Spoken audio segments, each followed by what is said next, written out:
So let's turn our Bibles to Genesis chapter 12. Genesis chapter 12.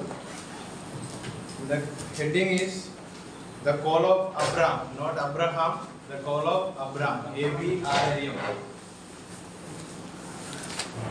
अध्याय 1 से लेकर 11 तक हमने कल पढ़ रहे थे। अध्याय 1 से लेकर 11 तक पहला जो भाग है वो जो पीडीएफ से हम पढ़ रहे थे, पूरा उत्पत्ति की किताब को 2 भागों में बांट सकता है। The primeval history and ancestral history करके हम 2 भागों में बांट के पढ़ रहे थे। 1 से लेकर 11 तक पहला भाग, 12 से लेकर 50 तक दूसरी भाग। उसमें से पहला भाग हमने कंप्लीट कर दिया, क्रिएशन स्टोरी से लेकर लास्ट में किसकी कहानी था अध्याय 11 में, इसलिए बोला बाइबल भी बोलना। अध्याय 11 में किसकी कहानी है Kalpesh? The tower of Babel और निम्रोद का कहानी हम पढ़ रहे थे। और मैंने ये भी बोला था अगर ये बाइबल है तो जाकर हमारा जो पीढ़ी है उसमें से मुख्य मुख्य लोगों का नाम मन में याद रखना। आदम से कैन, आबेल से। हमारा पीढ़ी कहाँ से आता है? आदम से सेत से नीचे आते आते नोहा और नूह से, नूह का 3 है उसमें से शेम, जाफेद से इंडिया का कुछ इतिहास हम पढ़ रहे थे।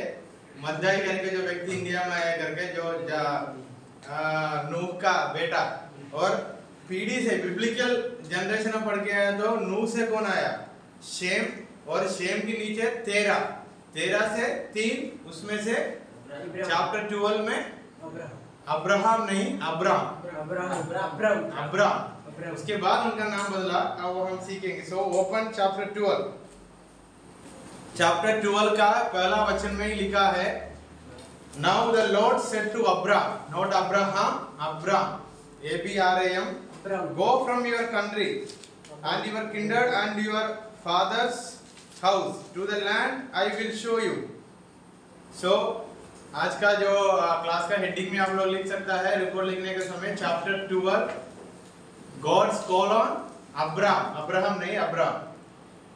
मैं पीडीएफ से पढ़ रहा हूँ। In the end of Genesis 11 we see Terah family, he has 3 sons, Haran, Nahor and Abram. Terah को कितना बेटा था? थोड़ा स्लो आएगा। 13 को 3 बेटा था, हारान, नाहोर और अब्राहम नहीं Abram. Haran the first born dies before Terah dies. अभी 2 लोग का मृत्यु का कहानी है। अध्याय 11 का लास्ट में आते आते हम पढ़ सकता है किसके बेटे का कहानी? 13 की फैमिली, 13 के परिवार की कहानी। हारान, नाहोर और अब्राहम। हारान और नाहोर और अब्राहम लिखा है। Haran the first born dies before Terah dies. 13 मरने से पहले कौन मर जाता है? हारान मर जाता है। Abraham marries Sarai who was barren, probably his half sister, and Nahor marries Milcah, Haran's daughter. Abraham किससे शादी किया? साराई, S-A-R-A-I, साराई। उसके बाद नाहोर किसको शादी किया? मिल्का किसका बेटा था? बेटी थी, हारान का बेटी। इधर शादी का कहानी पढ़ने के समय ऐसा आएगा, इसलिए वहां अब्राहम को वहां लिखा है प्रोबेबली हिज हाफ सिस्टर। जैसे दूसरा बड़ा पीढ़ी से नहीं है, वही पीढ़ी से शादी हो गया। इधर ये 2 लाइन में कंफ्यूजन होता है। हारान मर गया मतलब उसका बेटी थी, हाँ बेटी। हारान का बेटी को कौन शादी किया? नाहोर। समझ आया? According to Jewish tradition, Terah was a wealthy and religious man. यहूदी लोगों का जो इतिहास हमें सिखाता है, तेरह बहुत अमीर व्यक्ति था। He held a high position in ऊर करके जगह पे तेरह का एक बहुत बड़ा स्थान था, एक बहुत अच्छा पोजीशन था।